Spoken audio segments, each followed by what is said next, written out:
Hello friends, हम आज का द इंडियन एक्सप्रेस डिस्कस करेंगे। तो यहाँ पर फर्स्ट न्यूज़ है, टॉपर से school stuck to text book didn't prepare them for challenges outside. कि बेसिकली जो इंडिया में देखा गया है तो ज़्यादातर एजुकेशन टेक्स्ट बुक होती है, मतलब टेक्स्ट बुक के बाहर सोचने का मौका नहीं मिलता है।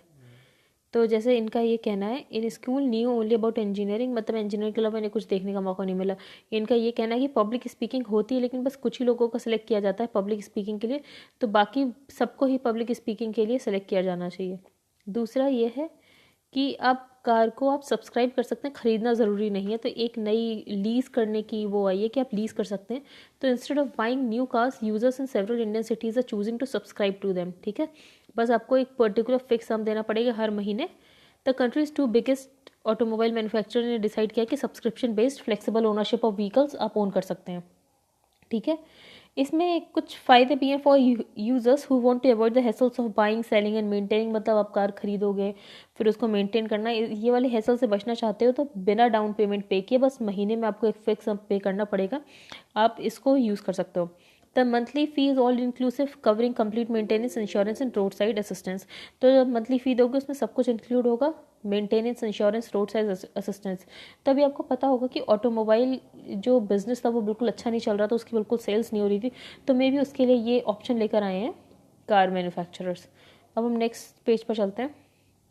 यहाँ पे खैर कोई इंपॉर्टेंट न्यूज़ नहीं है अभी। Launching driverless train, PM hails move to smart system. ठीक है, अब मेट्रो, ड्राइवरलेस मेट्रो लॉन्च हो रही है। The daily metros driverless train, the first of its kind, was inaugurated by prime minister Modi via video conference. तो कहाँ पे? Magenta line में हो रही है। I have the opportunity of inaugurating the count, ये तो कोई बात नहीं है। जो नेशनल कॉमन मोबिलिटी कार्ड है उसको अब दिल्ली मेट्रो में भी ऐड कर दिया गया है। आपको नेशनल कॉमन मोबिलिटी कार्ड के बारे में पता होगा। इसके अलावा आप उसको airport express line of Delhi metro में भी यूज़ कर सकते हैं। जहाँ पर कम पैसेंजर, मतलब जहाँ पर राइडरशिप लेस है, तो वहाँ पर मेट्रो लाइट बिल्ड की जाएगी जो कि लगभग 40% होगी ऑफ द यूजुअल कॉस्ट की।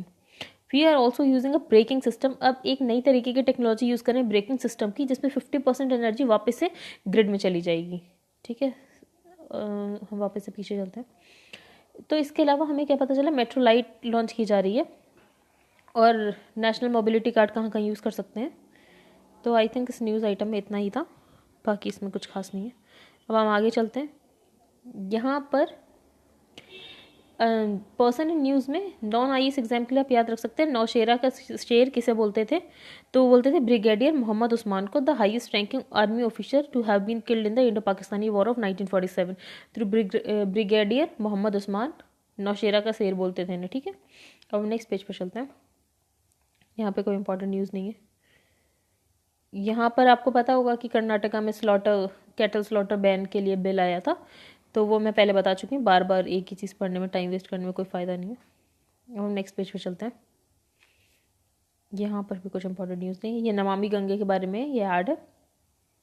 नेक्स्ट पेज पे चलते हैं। यहाँ पे ट्रंप ने फाइनली जो कोविड एड बिल था उस पर साइन कर दिया है। तो अब उसकी वजह से क्या होगा, उसकी वजह से डिमांड बढ़ेगी, क्योंकि लोगों के हाथ में पैसा आएगा तो डिमांड बढ़ेगी। तो हम देख सकते हैं कि उनकी इकॉनमी अब ऊपर उठेगी। ठीक है, बांग्लादेश और रोहिंग्यास को भाषणचार आइलैंड में वापस भेज रहा है। ठीक है, हम नेक्स्ट पेज पर चलते हैं। यहाँ पे एडिटोरियल है, पहला एडिटोरियल है द 5G ग्रेड गेम।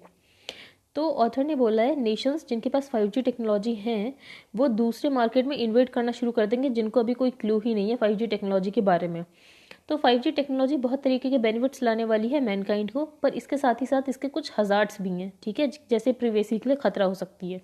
ये एक हनी पॉट की तरह एक्ट करेगा, एक शहद के डब्बे की तरह, जिसको रेजिस्ट करना बहुत ही मुश्किल की बात होगी। इन्फॉर्मेशन और डेटा, जैसा कि हम जानते हैं, वो बहुत ही ज़रूरी होता है इंटरनेट ऑफ थिंग्स के लिए। और 5G क्या करेगा, इंटरनेट ऑफ थिंग्स प्रोवाइड कराएगा, तो इसका मतलब ये आपकी इन्फॉर्मेशन और डेटा को भी यूज़ करेगा, तो इससे प्रिवेसी ब्रीच होने की बहुत ज़्यादा संभावना है। जैसे कि अभी रिसेंट खबर से ये पता चला कि चाइना और नेपाल ने अभी हाइट ऑफ माउंट एवरेस्ट का एग्रीमेंट, वो हाइट ऑफ माउंट एवरेस्ट नापी थी, उन्होंने बोला था कि 3 मीटर्स बढ़ गई है। ठीक है, अगर हम डीपर एनालिसिस करें तो हमें ये पता चलेगा जो चाइनीज़ 5G टेक्नोलॉजी जैसे जैसे इन्वेट कर रही है दूसरी मार्केट्स में, जैसे कि 5G टेक्नोलॉजी नेपाल की माउंटेनियरिंग और टूरिज्म इंडस्ट्री में इन्वेट कर चुकी है। इसके अलावा the launch of 5G in Nepal would mean that Nepals business interest could pass into Chinese control. तो अगर नेपाल के बिजनेसेस में भी चाइना की 5G यूज़ होगा तो इसका मतलब चाइना कंट्रोल करने लगेगा बेसिकली नेपाल का डेटा। तो रियल टाइम इन्फॉर्मेशन, जो भी weather, routes, map terrain details logistics and rescue programs could be based on Chinese 5G। ठीक है, तो नेपाल को धीरे धीरे डिपेंडेंट बनाया जा रहा है चाइना के 5G पे। इससे क्या होगा, जो नेपाल के बॉर्डर होंगे वो वल्नरेबल हो जाएंगे और उसकी टूरिज्म इंडस्ट्री को भी डैमेज कर सकते हैं। Tourism industry might get lured into China's cheap loans. अब चाइना क्या करता है, चाइना करता है चेकबुक डिप्लोमेसी, वो लोगों को बहुत ज़्यादा पैसे देता है फिर अपने डेट ट्रैप में दबा देता है। तो टूरिज्म इंडस्ट्री हो सकता है कि लेवर हो जाए चाइना के चीप लोन्स की वजह से। ठीक है, इससे क्या होगा, जो नेपाल है वो स्ट्रैटेजिक डेट ट्रैप में भी जा सकता है। चाइनीज कंपनी ने अपना इन्वेस्टमेंट वर्ल्ड में 5G नेटवर्क को फैलाने में शुरू ही कर दिया है। ठीक है, तो धीरे धीरे जैसे कि उसने बेल्ट एंड रोड इनिशिएटिव था, तो वैसे ही अब वो डिजिटल एनसर्कलमेंट कर रहा है वर्ल्ड का थ्रू दी 5G टेक्नोलॉजी।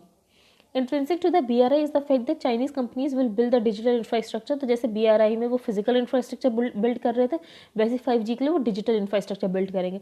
और अगर किसी मिलिट्री के पास 5G कैपेबिलिटीज़ ना हो और उन्होंने चाइना से बोल दिया कि आप 5G कैपेबिलिटीज़ प्रोवाइड करो, तो क्या होगा, चाइना उसका भी यूज़ कर सकता है। ठीक है, मिलिट्री में अगर चाइना घुस गया तो फिर आप समझ ही सकते हैं।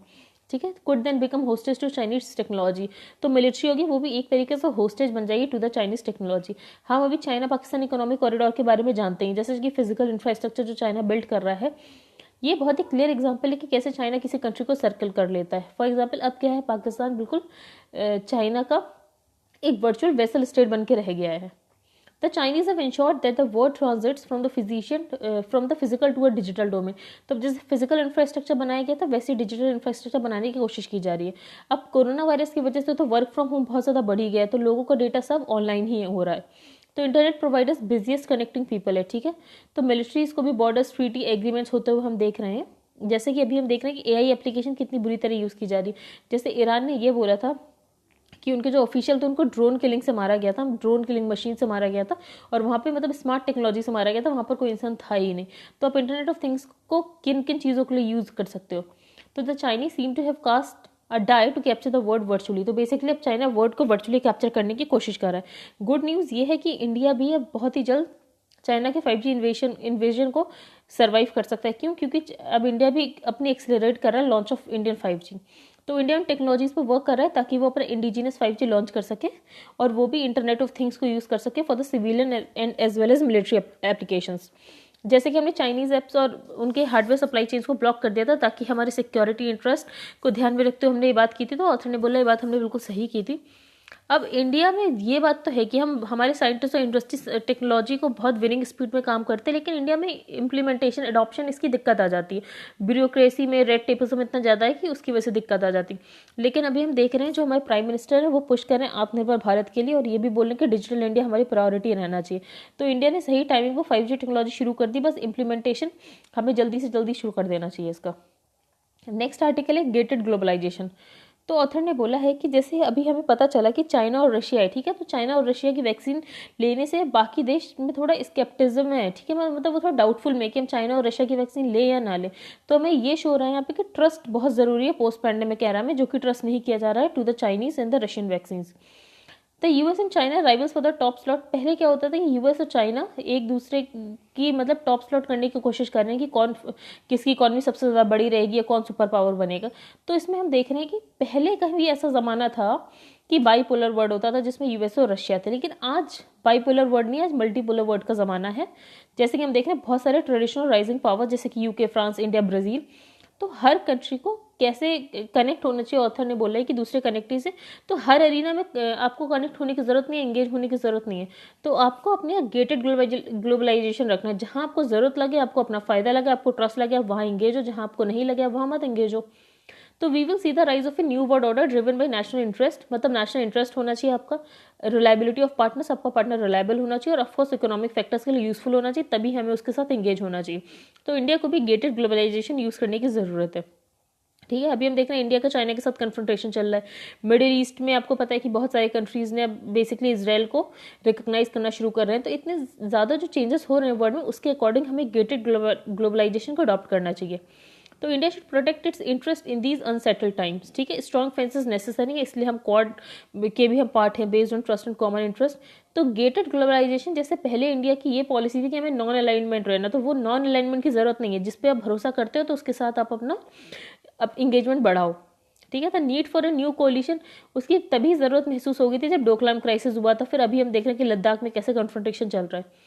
तो India has to make partnership choices on trade, capital flows and movement of labour, मतलब जहाँ पर हमारा इंटरेस्ट है हमें उस अकॉर्डिंग अपनी पार्टनरशिप बनानी चाहिए। वेदर जहाँ पे आरसीईपी हो या फिर इंडो पैसिफिक हो, जहाँ हमें लग रहा है हमारी फायदा नहीं है, हमें वहाँ से बाहर निकल जाना चाहिए। जैसे इंडिया ने चूज़ किया कि वो आरसीईपी से बाहर रहेगा, वैसे ही यूके ने भी चूज़ किया कि वो ईयू से बाहर हो जाएगा। ठीक है, बेसिकली ब्रेग्जिट जो हुई है। आगे चलते हैं। By imposing restrictions on trade with China, India faces restriction on capital flows. जैसे हमने चाइना के साथ अपने ट्रेड को रेस्ट्रिक्ट कर दिया तो इससे हमें नुकसान भी हुआ, जैसे कि हमारे कैपिटल फ्लोज कम हो गए हैं। इलिसिट फंड्स कम हमारे इनफ्लो, उसके लिए हमने क्या किया है, हमने वहाँ से कैपिटल फ्लो बंद कर दिया, जो कि पुअरली रेगुलेटेड जूरिसडिक्शंस, मतलब जहाँ पे अच्छे रूल्स नहीं है, टाइट स्ट्रिंजेंट रूल्स नहीं है, तो वहाँ से हमने कैपिटल फ्लो भी बार कर दिया। तो इंडिया के कैपिटल अकाउंट फॉर इन्वेस्टमेंट ज़्यादातर खुला है, लेकिन हम करंट अकाउंट में अपना बहुत ध्यान रखते हैं। इंडिया ओपन है equity flows from friendly countries, मतलब जो फ्रेंडली कंट्रीज हम उनके लिए तो ओपन है, other Nations have similar policies. जो इंडिया का ग्लोबल डायस्पोरा वो लगभग 30 मिलियन पीपल हैं और जो लगभग 80 बिलियन डॉलर रेमिटेंस भेजते हैं हर साल।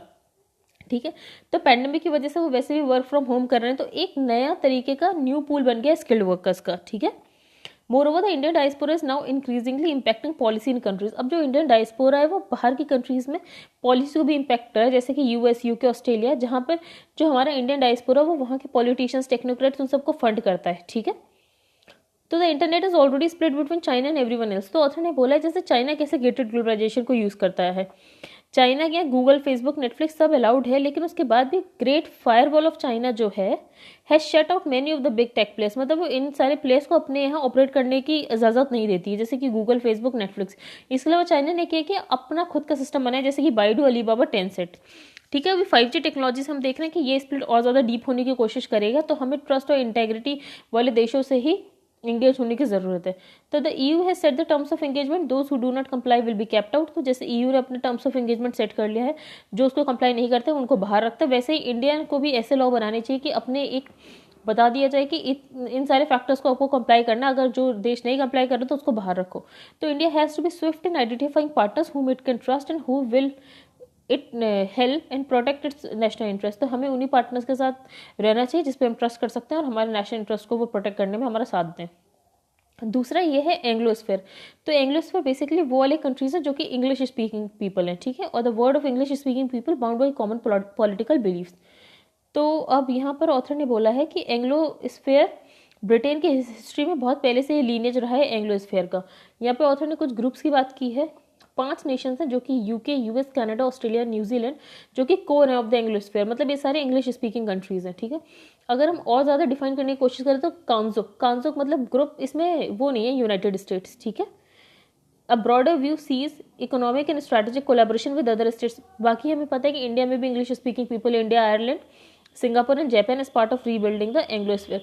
तो एंग्लोस्फेयर को बिल्ड करने के लिए इन सारे कंट्रीज के साथ भी कोलैबोरेट किया जाता है। हम एक 5 आइज अरेंजमेंट में जानते हैं जिसमें कौन कौन से country, US, Canada, UK, Australia, New Zealand, जो बेसिकली इंटेलिजेंस शेयरिंग करते हैं आपस में। कुछ लोग कांजो को ऐसी कम्युनिटी बोलते हैं जहाँ पे फ्री फ्लो ऑफ गुड्स और talent with in the core group allowed है। बाकी बोलते हैं कि एक मिलिट्री अलायंस की तरह है। तो अब इंडिया को क्या करना चाहिए? इंडिया को सबसे पहले कॉलोनियल कंस्ट्रक्ट से बाहर आना चाहिए। जैसे हमें लगता है कि ब्रिटेन ने हम पे ऐसे कॉलोनियलिज्म किया था हमें, ठीक है, तो हमें उस वाले कंस्ट्रक्ट से बाहर आना है।